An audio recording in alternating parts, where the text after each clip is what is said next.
संत लूकस के अनुसार पवित्र सुसमाचार अध्याय 21 पद संख्या 25 से 28 और 34 से 36 तक। यीशु ने अपने शिष्यों से कहा, सूर्य, चंद्रमा और तारों में चिन्ह प्रकट होंगे। समुद्र के गर्जन और बाढ़ के व्याकुल हो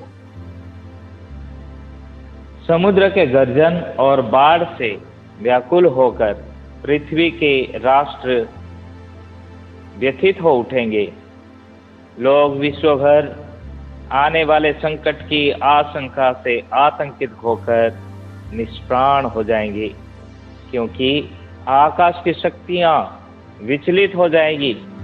तब लोग मानव पुत्र को अपार सामर्थ्य और महिमा के साथ बादल पर आते देखेंगे। जब ये बातें होने लगेंगी तो उठ खड़े हो जाओ और सिर ऊपर उठाओ, क्योंकि तुम्हारी मुक्ति निकट है। सावधान रहो, कहीं ऐसा ना हो कि भोग विलास, नशे और इस संसार की चिंताओं से तुम्हारा मन कुंठित हो जाए और वो दिन फंदे की तरह अचानक तुम पर आ गिरे, क्योंकि वो दिन समस्त पृथ्वी के सभी निवासियों पर आ पड़ेगा। इसलिए जागते रहो और सब समय प्रार्थना करते रहो, जिससे तुम इन सब आने वाले संकटों से बचने और भरोसे के साथ मानव पुत्र के सामने खड़े होने के यज्ञ बन जाओ। ये प्रभु का दिव्य सुसमाचार है। हे क्रिस्त, तेरी स्तुति हो। मेरे प्यारे भाई और बहनों, माता पिताओं, देश की कृपा, ईश्वर का प्रेम तथा पवित्र आत्मा का सहचर्य आप सबको प्राप्त हो। आज का ये पाठ विशेष रूप से आगमन काल के पहला सप्ताह और आगमन काल में प्रवेश करने के लिए माता कलीसिया इन पाठों को प्रदान किया है। सबसे पहले जैसे ही हम आगमन काल में प्रवेश करते हैं, हमें माता कलीसिया इन सभी बातों पर सोचने, समझने, मनन चिंतन करने के लिए मौका देती है। और इसमें आगमन का मतलब क्या है हम सब जानते हैं। और ये आगमन का शब्द लातिन भाषा से आया हुआ है, जो कि एडवेंटुस कहते हैं, और एडवेंटुस को अंग्रेजी में एडवेंट, इसका मतलब ये है आगमन। इसलिए हिंदी में इसका अनुवाद किया गया है आगमन काल। और आगमन काल में विशेष रूप से आगमन कहते ही हम किसी दूसरे इंसान के आगमन के बारे में नहीं सोचते हैं, बल्कि ये आगमन हमें तुरंत ये याद दिलाता है, प्रभु यीशु मसीह इस संसार में आए थे। प्रभु यीशु मसीह इस संसार में जन्मे, मानव बनकर जिए, मरे, उसके बाद तीसरे दिन जी उठे।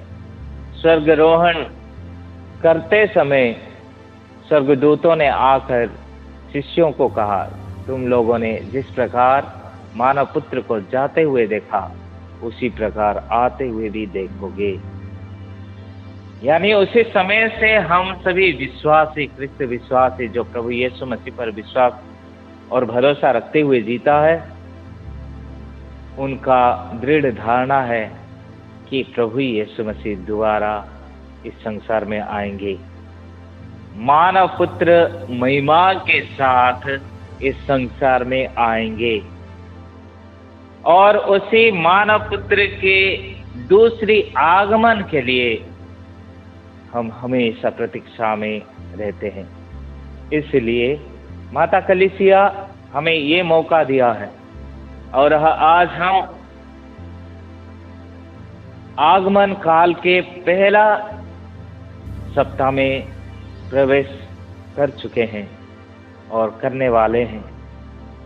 और ये आगमन काल का समय केवल 4 सप्ताह ही दिया गया है और इन 4 सप्ताह के बाद हम प्रभु यीशु मसीह के जन्म उत्सव मनाते हैं। प्रभु यीशु मसीह के जन्मोत्सव जो ईश्वर मनुष्य बनकर इस संसार में आए, इस दुनिया में आए। प्यारे भाई और बहनों, आज के इस पवित्र सुसमाचार जो मैंने शुरुआत से ही पढ़ा, इनमें मुख्य बातें यह है कि तुम्हारी मुक्ति निकट है। पहला बात है तुम्हारी मुक्ति निकट है और दूसरी मुख्य बात यह है कि जागते रहो, प्रार्थना करते रहो जिससे तुम परीक्षा में ना पड़ सको। जागते रहो और प्रार्थना करते रहो जिससे तुम परीक्षा में ना पड़ सको। इसके ऊपर आज मैं विशेष रूप से आप लोगों के सामने प्रभु के पवित्र वचनों को रखते हुए हम सब मनन चिंतन करेंगे। प्यारे भाई और बहनों, जागते रहने का मतलब क्या है? जागते रहने का मतलब क्या है? बहुत लोगों को नींद नहीं आती है। बहुत लोग फोन करके कहते हैं, फादर जी हमारे लिए प्रार्थना कीजिए, मुझे नींद नहीं आती। जी हाँ प्यारे भाई और बहनों, आपको नींद आती होगी, मुझे नींद आती है, लेकिन ऐसे ऐसे लोग भी हैं जो कि रात भर जागते रहते हैं, कोशिश करते हैं शांति की नींद सोने के लिए, चैन की नींद सोने के लिए, आनंद की नींद सोने के लिए, लेकिन बहुत लोग नहीं सो पाते हैं। और जागते रहने, क्या इसको जागते रहने कहेंगे? इसको जागते रहना कहेंगे? क्या प्रभु यीशु मसीह इस प्रकार जागते रहो, मत सो, इस प्रकार कह रहे हैं? नहीं। जागते रहने का मतलब है दूसरे शब्द प्रार्थना करते रहो, प्रार्थना करते रहो, व्यर्थ जागो मत। बहुत लोग प्रार्थनाओं के लिए आते हैं, जैसे ही प्रार्थना शुरू हो जाता है आराम से सोने लगते हैं। और बहुत सारी हमारे माताएं बहनें मेरे से शेयर करती है, फादर जी जैसे ही प्रार्थना के लिए बैठती हूँ या जैसे ही प्रार्थना के लिए बैठता हूँ तुरंत नींद आ जाती है। प्यारे भाई और बहनों, हम सचमुच में प्रार्थना नहीं कर रहे हैं। अगर हमें नींद आ रही है तो समझ लीजिए कि हम प्रार्थना नहीं कर रहे हैं, हमें प्रार्थना करने के लिए नहीं आता है। इसी कारण हम सोते हैं, सो जाते हैं और हमारे पल्ले कुछ नहीं पड़ता है। जागते रहने का मतलब संपूर्ण शरीर, हमारे पंच इंद्रियां और हमारे संपूर्ण शरीर अलर्ट होकर रहना है। अभी क्या होगा, अभी क्या करूंगा। इसी प्रकार जिस प्रकार के हम कभी रेलवे स्टेशन में जाते हैं, मेरी ट्रेन कौन सी पटरी में आएगी, कभी तो 1 नंबर में, कभी 2 नंबर में, हो सकता है कभी 5 नंबर में। अंतिम समय में ऐसे अनाउंसमेंट आ जाता है, 1 नंबर में आने वाली ट्रेन 5वें नंबर प्लेटफॉर्म में आ रही है। तब हम क्या करते हैं? घबराते हैं, डर जाते हैं, दौड़ने लगते हैं, परेशान हो जाते हैं, कभी कभी ट्रेन भी छूट जाता है।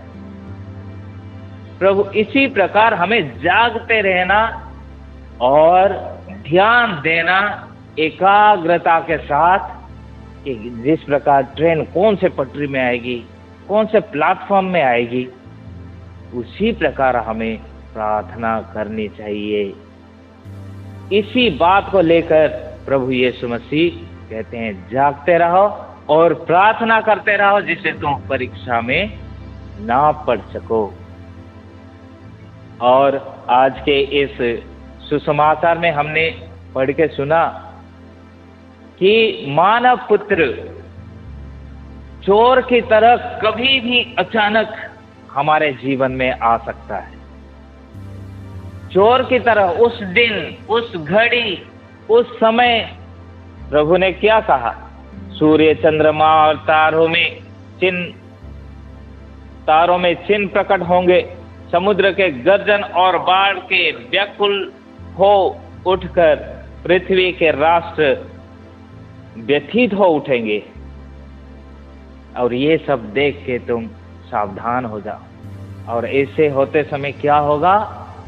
खड़े हो जाओ, सिर ऊंचे उठाओ और प्रार्थना करो, क्योंकि तुम्हारी मुक्ति निकट है।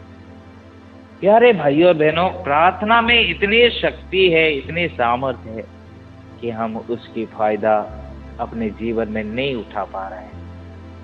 प्रार्थना में इतनी शक्ति है कि उसकी फायदा हमें उठाने नहीं आता है। किस प्रकार प्रार्थना करनी चाहिए हमें मालूम नहीं है, हम नहीं जानते हैं। प्रार्थना करने से क्या होता है? प्रार्थना करने से तुरंत जवाब मिल जाता है। और निर्गमन ग्रंथ अध्याय 22 पद संख्या 21 में प्रभु का वचन कहता है,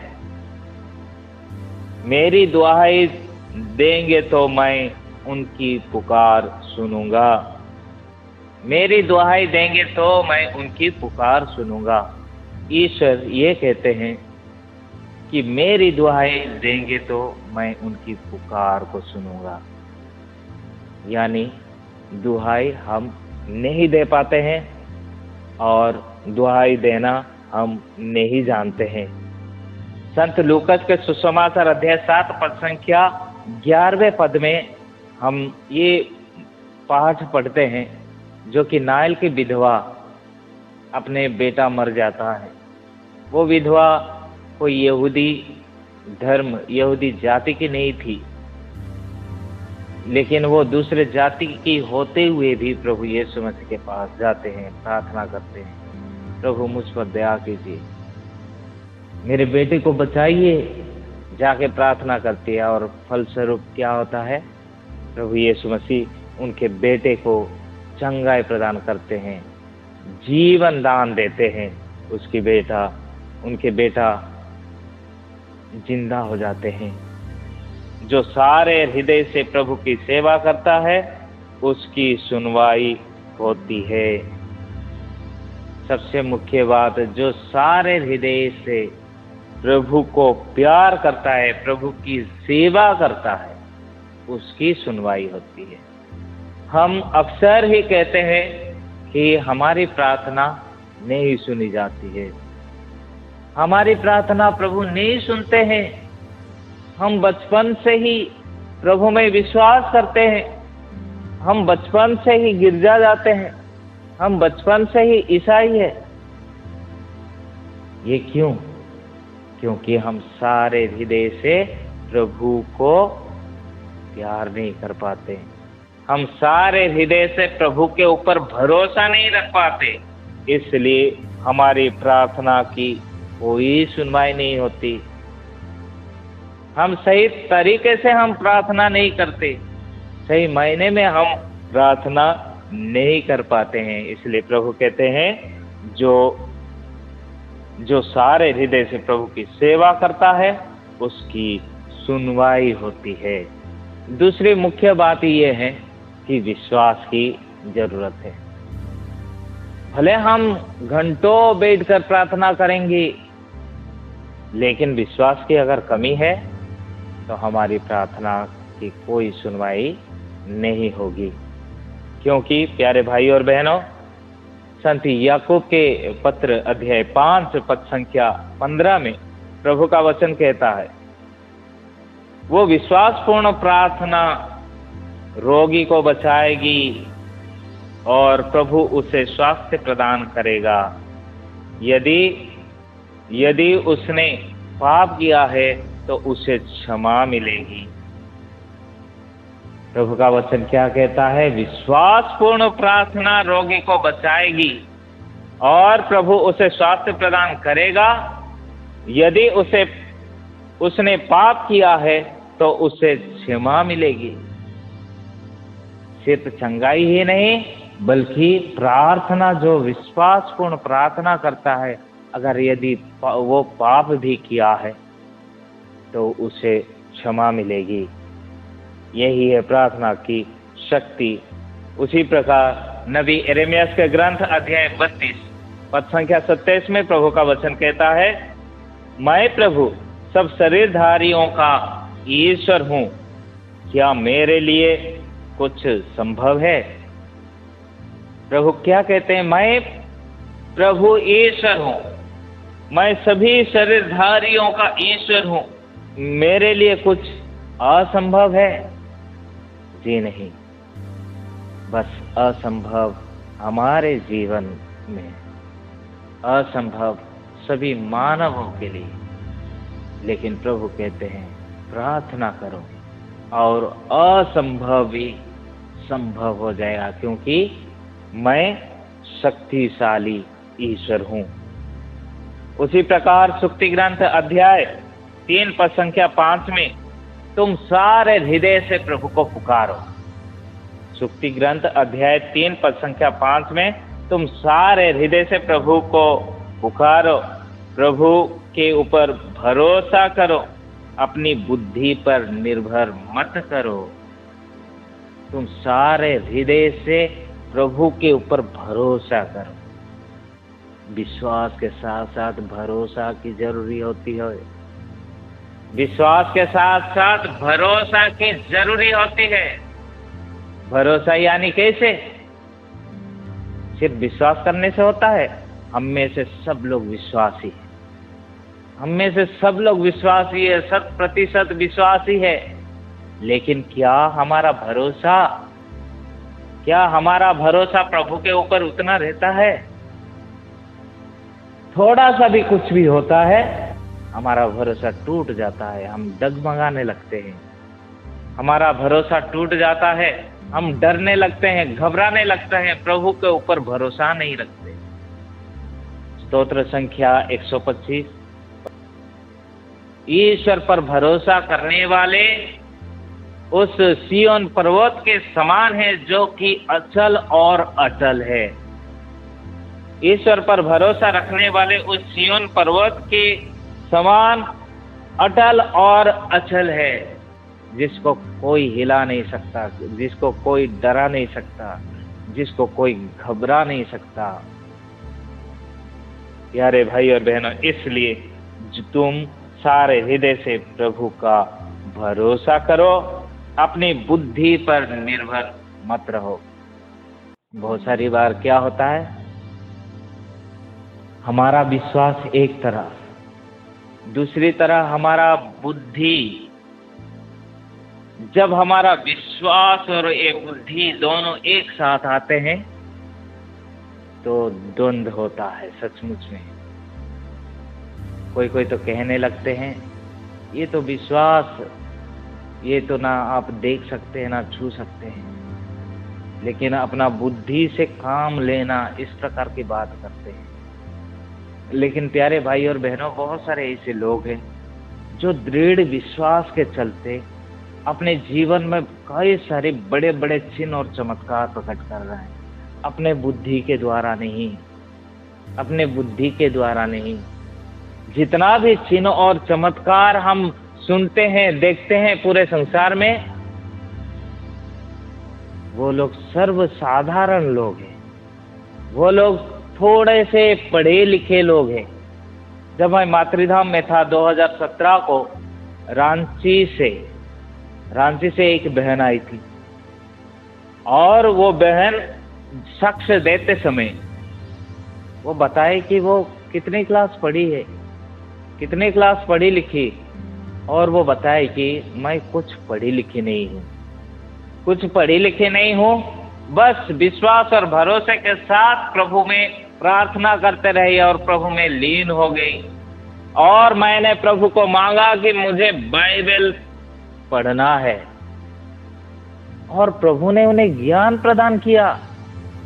और वो उस समय बाइबल पढ़ पढ़ के हम सबको सच सुना रही थी, और बाइबल पढ़ पढ़ के हमें वचन बता रही थी कि वो कोई स्कूल कॉलेज ऐसे वैसे कोई जगह में नहीं गई, बल्कि ईश्वर की कृपा उनके ऊपर बरसा। वो किस प्रकार? भरोसे के द्वारा, प्रार्थना के द्वारा, विश्वास के द्वारा, उसकी बुद्धि से नहीं बल्कि ईश्वर की कृपा से। इसलिए अपने बुद्धि पर भरोसा मत रखो, बल्कि ईश्वर पर भरोसा रखो। प्यारे भाई और बहनों, हमारा बुद्धि आज ठीक है, कल ये बुद्धि नष्ट हो सकता है। हमारा बुद्धि, हमारा दिमाग आज ठीक है, लेकिन कल या कुछ क्षण के बाद हमारा ये दिमाग, हमारे ये बुद्धि भ्रष्ट हो सकता है। लेकिन ईश्वर पर भरोसा रखने वालों का कभी भी विफल नहीं होगा, सफल होगा, सफलता प्राप्त करेगा। वही सुक्ति ग्रंथ अध्याय 3 पद संख्या 5 में हमें प्रभु का वचन बताता है। संत मार्कुस के सुसमाचार अध्याय 9 पद संख्या 23 में प्रभु का वचन कहता है, विश्वास करने वालों के लिए सब कुछ संभव है। विश्वास करने वालों के लिए सब कुछ संभव नहीं है, बस जरूरी है हमें विश्वास करना। उसी प्रकार इब्रानियों के नाम पत्र में 11वें अध्याय पर संख्या 6 में हम प्रभु का वचन पढ़ते हैं, विश्वास के अभाव में कोई भी ईश्वर का कृपा पात्र नहीं बन सकता।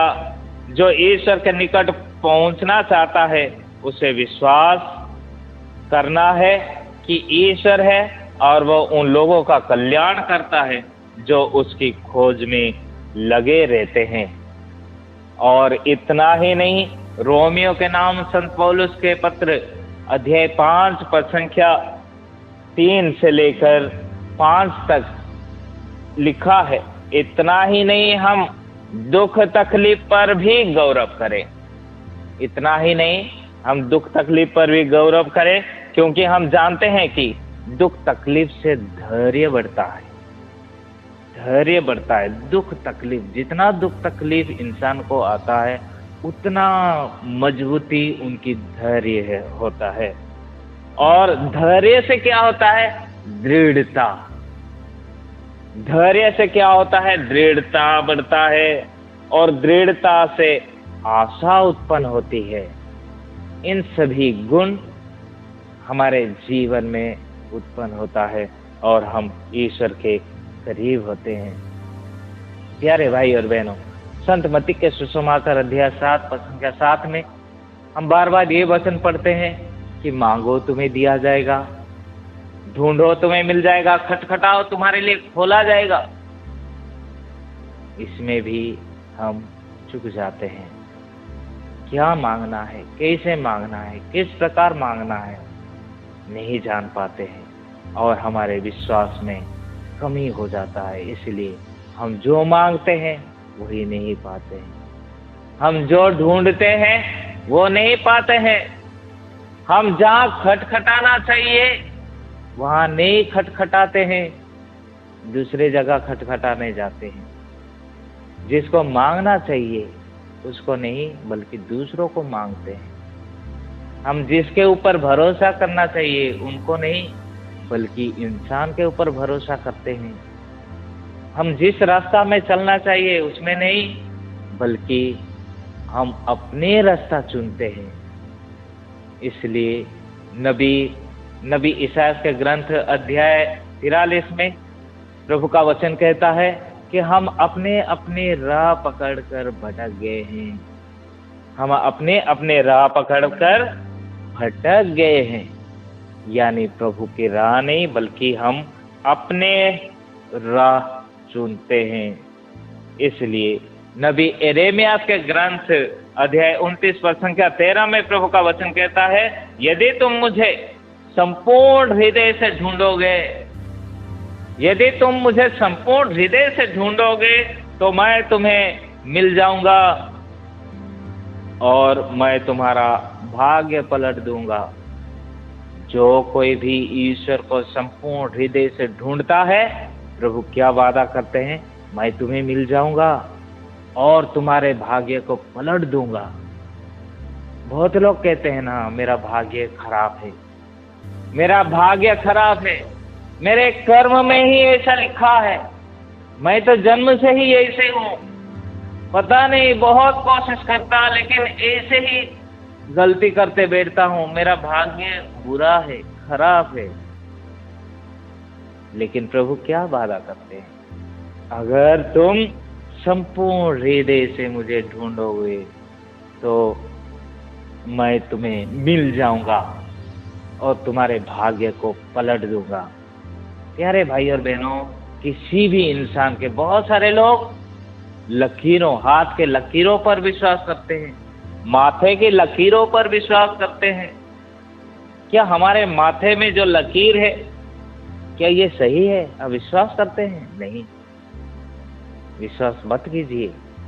प्रभु कहते हैं तुम्हारा भाग्य मैं पलट दूंगा, तुम जो सोचते हो वो सबको मैं पलट दूंगा। बस आप, इतना जरूरी है कि आप मुझे संपूर्ण हृदय से पुकारिए। क्या हम पुकारते हैं? क्या हम ईश्वर को संपूर्ण हृदय से पुकारते हैं? क्या हम प्रभु के पास जाते हैं? जाते भी तो क्या संपूर्ण हृदय से पुकारते हैं? जो कोई भी पुकारते हैं, प्यारे भाई और बहनों, यकीन मानिए कि प्रभु बहुत बड़े बड़े चिन्ह और चमत्कार अपने विश्वासियों पर प्रकट करते हैं। फिलिपियों के नाम संत पौलुस का पत्र अध्याय 4 पद संख्या 19 में प्रभु का वचन कहता है, मेरा ईश्वर आप लोगों को ईसा मसीह द्वारा महिमान्वित कर उदारता पूर्वक आप सबकी आवश्यकताओं को पूरा करेगा। संत मत्ती के सुसमाचार अध्याय 21 पद संख्या 22 में प्रभु का वचन कहता है, जो कुछ तुम विश्वास के साथ प्रार्थना में मांगोगे वो तुम्हें मिल जाएगा। जो कुछ तुम विश्वास में, प्रार्थना में विश्वास के साथ मांगोगे वो तुम्हें मिल जाएगा। बहुत सुंदर उदाहरण, एक बहुत बड़ी प्रार्थना का उदाहरण राजाओं के पहला ग्रंथ अध्याय 18 पद संख्या 42 से 46 हम पढ़ते हैं। नबी एलियस किस प्रकार प्रार्थना करते हैं, नबी एलियस किस प्रकार प्रार्थना करते हैं। और उस किताब में, उस ग्रंथ में लिखा गया कि 3.5 वर्ष तक बारिश नहीं हो रही थी। अहाब खाने पीने गया और एलियस कर्मेल पर्वत की चोटी पर चढ़ा। एलियस कर्मेल पर्वत की चोटी पर चढ़ा, वहां वो भूमि पर झुक गया और घुटनों के नीचे सिर गड़ाए बैठा रहा। उस पर्वत में जाकर एलियस क्या किया, अपना सिर दोनों घुटने के बीच गड़ाए रहकर प्रार्थना करने लगा। वहां वो भूमि पर झुक गया और घुटनों के बीच सिर गड़ाए बैठा रहा। उसने अपने नौकर से कहा, जाकर समुद्र की ओर देखो, जाकर समुद्र की ओर देखो। एलियस ने उसे 7 बार देखने भेजा। एलियस ने कितने बार भेजा? 7 बार अपने नौकर को कहा कि बाहर जाके देखो क्या हो रहा। और प्यारे भाई और बहनों, आगे इस प्रकार लिखा है, 7वीं बार नौकर ने कहा, मनुष्य की हथेली के बराबर एक छोटा सा बादल समुद्र पर से उठ रहा है। मनुष्य की हथेली ये कितना बड़ा है, बहुत छोटी हमारी हथेली, और इतनी हथेली के बराबर समुद्र से एक छोटा सा मेघ, एक छोटा सा बादल उठ रहा है।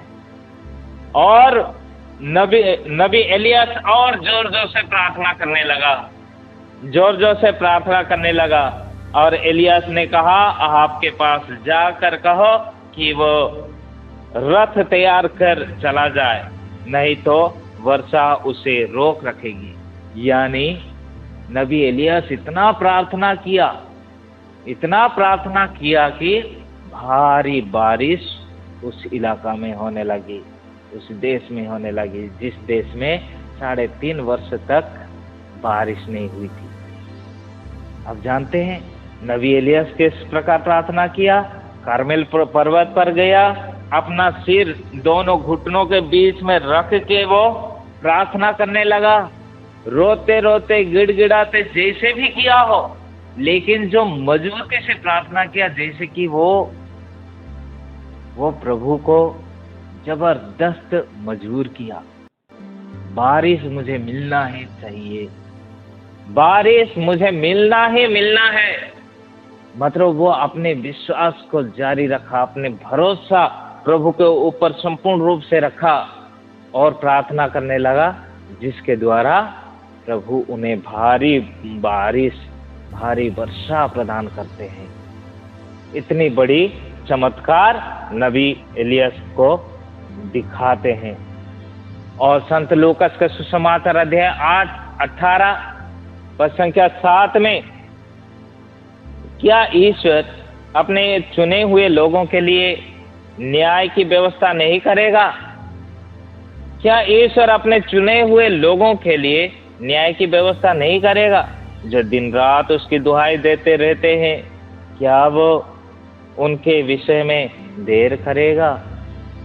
जी हाँ प्यारे भाई और बहनों, हम जानते हैं संत लूकास के सुसमाचार अध्याय 18 में, जिसमें एक विधवा, एक न्यायकर्ता जो सही आदमी नहीं था, बुरा आदमी था, ना प्रभु पर भरोसा करता था, ना किसी को डरता था, लेकिन उस न्यायकर्ता के पास एक विधवा माँ जाकर रोज मुझे न्याय दिलाए रोज जाकर प्रार्थना करती है, कहती है। और अंत में क्या होता है, वो न्यायकर्ता तंग में आकर कहता है, ना तो ईश्वर पर भरोसा करता हूँ, ना किसी को डरता हूँ, ये महिला को जरूर मैं न्याय दिला के रहूंगा, नहीं तो ये बार बार मुझे परेशान करते रहेगी। तो वो बुरे होते हुए भी बुरे न्यायकर्ता उस विधवा महिला को न्याय दिलाता है। तो प्यारे भाई और बहनों, हमारे ईश्वर न्याय करता है, हमारे ईश्वर न्याय देने वाला ईश्वर है। हमारे ईश्वर हमारी आवाज को सुनने वाले ईश्वर है। इसलिए प्रभु का वचन कहता है, क्या ईश्वर अपने चुने हुए लोगों के लिए न्याय की व्यवस्था नहीं करेगा, जो दिन रात उसकी दुहाई देते रहते हैं? क्या वो उसके विषय में देर करेगा? नहीं प्यारे भाई और बहनों, बस जरूरी है दिन रात हमें अपना जीवन प्रार्थना में बिताना है।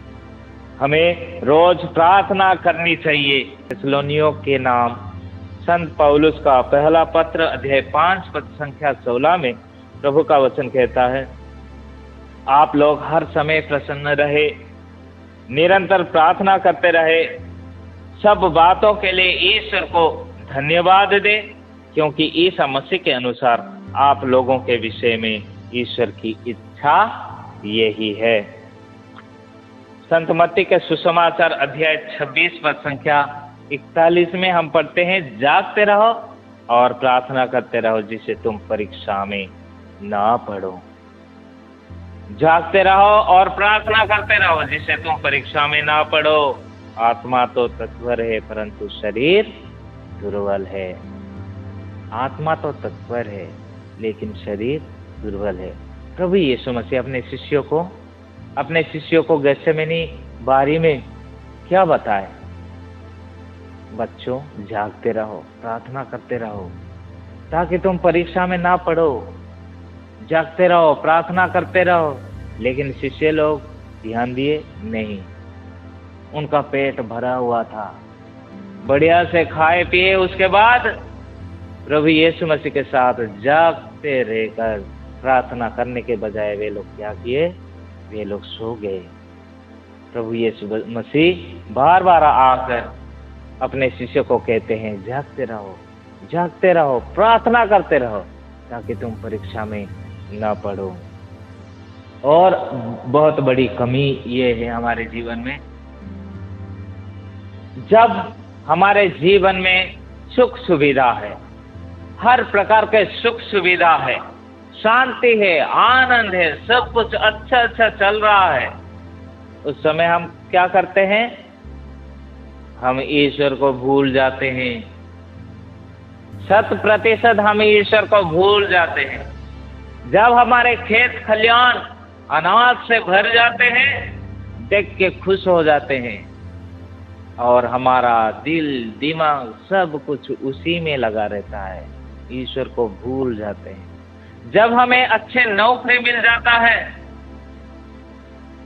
हमारा दिल दिमाग बस उस नौकरी में ही लगा रहता है, ईश्वर को भूल जाते हैं। जब हमारे परिवार में सुख शांति है, बच्चे हैं, अच्छे परिवार है, अच्छे गांव में रह रहे, अच्छे परिवेश में रह रहे, किसी प्रकार की दुर्घटना नहीं, किसी प्रकार की प्राकृतिक आपदा नहीं, हम ईश्वर को भूल जाते हैं।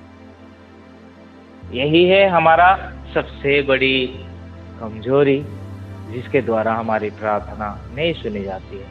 आप लोग ये जरूर सुना होगा कि संत कबीरदास एक दोहा लिखते हैं, सुख में सुमिरन सब करे, सुख में सुमिरन सब करे, दुख में करे ना कोई। जो सुख में सुमिरन करे तो दुख कहे को होई। सुख में सुमिरन सब करे, दुख में करे ना कोई। जो सुख में सुमिरन करे तो दुख कहे को होई।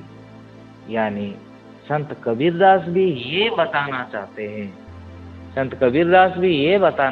हैं, सुख में जो ईश्वर की याद करता है, ईश्वर को धन्यवाद देता है, ईश्वर की पूजा करता है, आराधना करता है, संपूर्ण रूप से ईश्वर में विश्वास और भरोसे के साथ बिताता है, उस इंसान को कभी भी दुख डरा नहीं सकता, कभी भी चिंता सता नहीं सकती, कभी भी ये प्राकृतिक आपदाएं उसे घबरा नहीं सकती, कभी भी कोई उसे डरा नहीं सकता। जिस प्रकार स्तोत्र ग्रंथ 125 में हम पढ़ते हैं कि जो ईश्वर पर भरोसा रखता है वो सिय्योन पर्वत के समान है, जो अटल और अचल है। प्यारे भाई और बहनों, इसलिए एफेसियों के नाम संत पौलुस का पत्र अध्याय 6 पद संख्या 18 में आप लोग हर समय आत्मा में सब प्रकार की प्रार्थना तथा निवेदन करते रहे। हर समय हर पल प्रार्थना करते रहे, निवेदन करते रहे। और प्यारे भाई और बहनों, हमारा ईश्वर बहरा ईश्वर नहीं है, हमारा ईश्वर गूंगा ईश्वर नहीं है, हमारे ईश्वर सुनने वाले ईश्वर है, हमारे ईश्वर सुनते ही जवाब देने वाले ईश्वर है। नबी यिर्मयाह के ग्रंथ अध्याय 29 पद संख्या 12 से 14 तक हम पढ़ते हैं, जब तुम मुझे पुकारोगे और मुझसे प्रार्थना करोगे तो मैं तुम्हारी प्रार्थना सुनूंगा। जब तुम मुझे पुकारोगे और प्रार्थना करोगे तो मैं तुम्हारी प्रार्थना सुनूंगा। जब तुम मुझे ढूंढोगे तो मुझे पा जाओगे।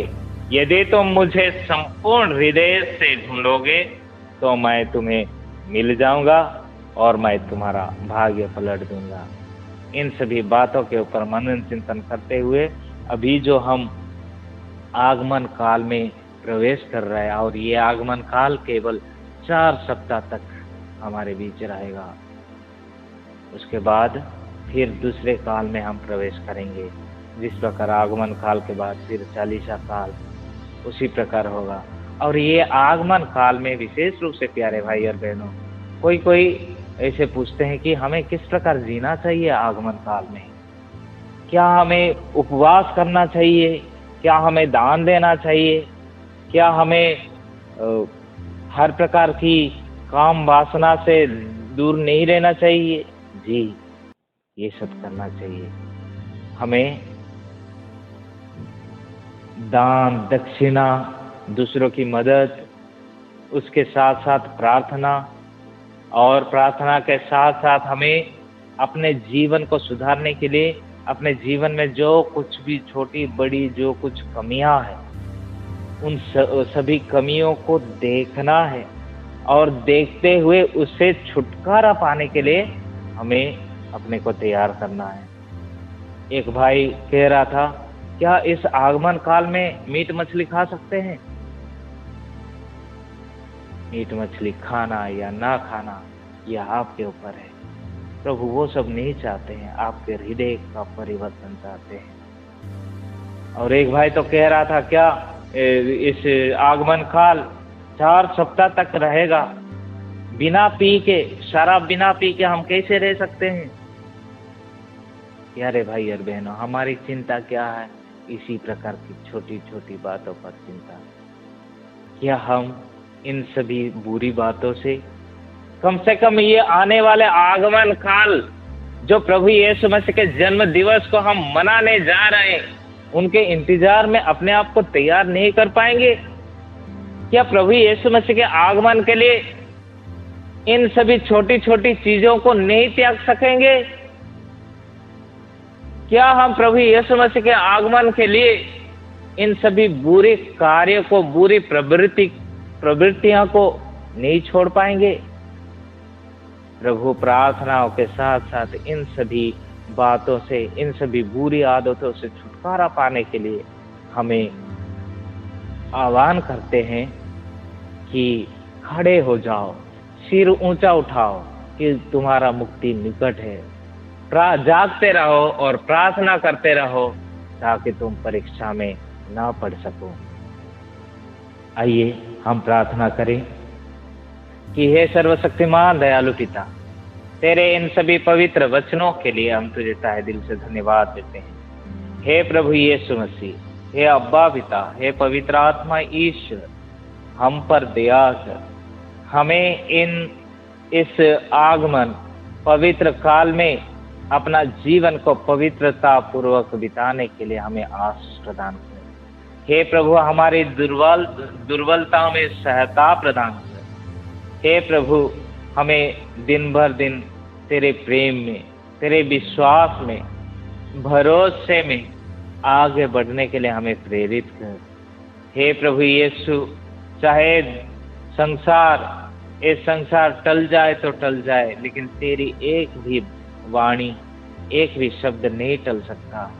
जी हाँ प्रभु, हमारे जीवन में तेरे उस पवित्र वाणी को दिन ब दिन बढ़ने दीजिए। हमारे हृदय को खोल दीजिए, हमारे इन इंद्रियों को खोल दीजिए, हमारे आँख, हमारे कान, हमारे होंठ, हमारे कंठ को खोल दे, जिससे प्रभु हम तेरे नाम की महिमा कर सके, तेरे नाम का गुणगान गा सके। हे सर्वशक्तिमान दयालु पिता, आने वाले आगमन काल में हम पवित्रता जीवन बिता सके, पवित्र बनकर तेरे उस जन्म उत्सव की तैयारी में हम अपने को, अपने परिवार को, अपने समाज को तैयार कर सके। हम ये प्रार्थना करते हैं हमारे प्रभु यीशु ख्रीस्त के द्वारा, पिता, पुत्र और पवित्र आत्मा के नाम पर। आमीन।